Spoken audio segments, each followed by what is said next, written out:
Well, soon, the way that we're going with the weight loss drugs that are coming in at the moment, you won't need as much space on the beach because everyone will be just little wafer thin running around in the sand.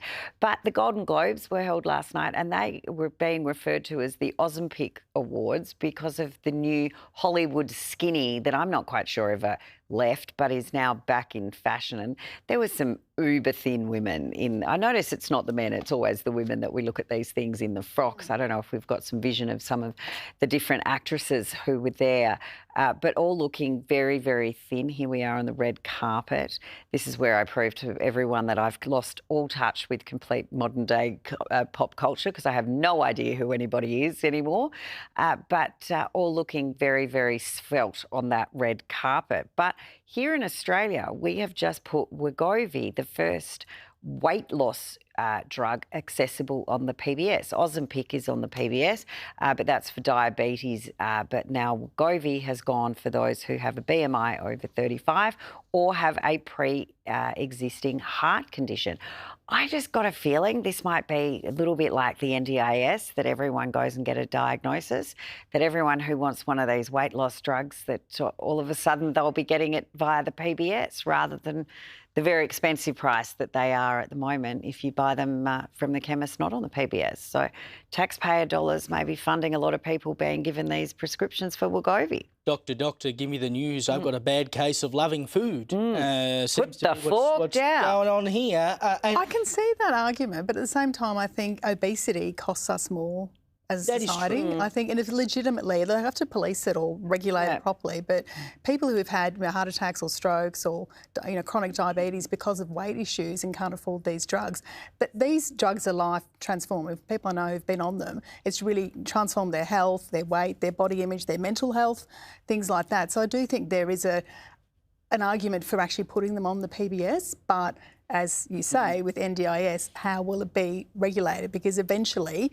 these things get corrupted and become scam central. Well, a mate of mine a few years ago went on Ozempic and his doctor put him on it because he was having, he was running out of breath and all this stuff.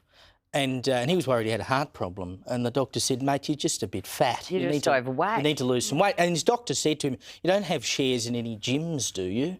And he said, no, why is that? He said, because I'm going to give you this drug and this is going to kill the fitness industry. Now, I don't know that it has done exactly that, but the big problem, I think, with these drugs is you've essentially got to stay on them in order for them to keep working. That's right. If you don't address the diet and the things that are making you fat in the first and place... behaviour too.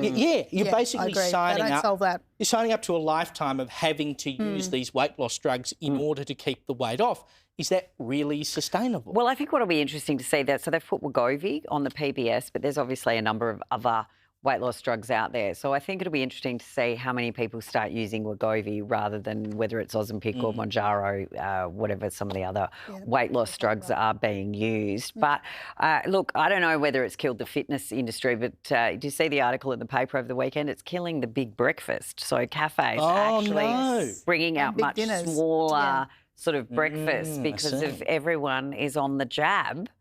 And I can't tell you how many people I see and they go, oh, my God, I've lost this, but I'm on the jab. Like it's, I know. I think it's very, very common. And so it'll be interesting to see who starts moving to Wegovy rather than the others if they can get it on the PBS. Well, speaking of skinny babes, perhaps to Nepo babes, there's a new row in the Beckham camp, I guess. So their eldest, Brooklyn. They're fighting with the kid. Yeah, who I would say is pretty bratty. Basically, he's now said his parents only deal with me through lawyers, all because his mother, Victoria, liked to post on his social media where he cooked a chicken with beer. Right. So this is where the level of, absurd celebrity dysfunction has got to.